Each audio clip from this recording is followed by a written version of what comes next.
তখন জামা ছিল না।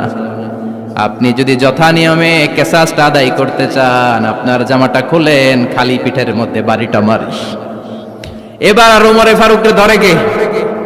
এদিকে আয় তোরে দেখাইতেছে। বিশ্বনবী বললেন, ওমর থামো, মারতে দাও। বিশ্বনবী উনার জুব্বাটা উপরের দিকে উঠালেন, পিঠের মধ্যে বাড়ি দেওয়ার জন্য ওই সাহাবীকে ডাকলেন। ওই সাহাবী বিশ্বনবীকে পিছন দিক থেকে জড়িয়ে ধরে ওই মোহরে নবুয়তের মধ্যে চুমু দিয়ে ফেলেছে। সাহাবী বললেন, নবী গো, এই নাটক করার জন্য আপনি আমারে মাফ করে দিয়েন। আপনি বিশ্বনবী, উদম গায়ে আপনারে দেখা যায় না, খালি গায়ে আপনারে দেখা যায় না। শুনেছি আপনার পিঠের মধ্যে মোহরে নবুয়ত আছে। অনেক দিনের সাধনা, জল্পনা কল্পনা, আপনার মোহরে নবুয়তে আমার ঠোঁটটা আমি লাগাবো।